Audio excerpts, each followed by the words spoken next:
মাত্র 1 সেকেন্ডের জন্য যদি গ্র্যাভিটি বন্ধ হয়ে যায় তাহলে আপনি বেঁচে থাকবেন তো? গ্র্যাভিটি আমাদের মাটিতে ধরে রাখে। শুধু আমাদের না, এই পৃথিবীতে আপনি যা কিছু দেখছেন সবকিছু শুধুমাত্র গ্র্যাভিটির কারণে নির্দিষ্ট বৈশিষ্ট্যে অবস্থান করছে। এমনকি গ্র্যাভিটির কারণে পৃথিবী সূর্যের চারদিকে ঘুরছে। এখন কল্পনা করুন গ্র্যাভিটি হঠাৎ 1 সেকেন্ডের জন্য বন্ধ হয়ে গেছে। তাহলে পৃথিবীর সবকিছু ইনার্টিয়া অনুযায়ী চলতে থাকবে। মানুষ, গাছ, বাড়ি, বাতাস, এমনকি সমুদ্রের পানিও উপরে ভেসে উঠবে।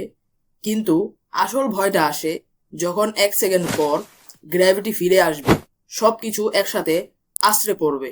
এর ফল হবে বিশাল ভূমিকম্প, সমুদ্রে super tsunami, tectonic plate shift, আর শহরের পর শহর ধ্বংস। কারণ গ্র্যাভিটি ছাড়া পৃথিবী একটা গ্রহই নয়, এটা শুধু ভাসমান পাথরের মতো।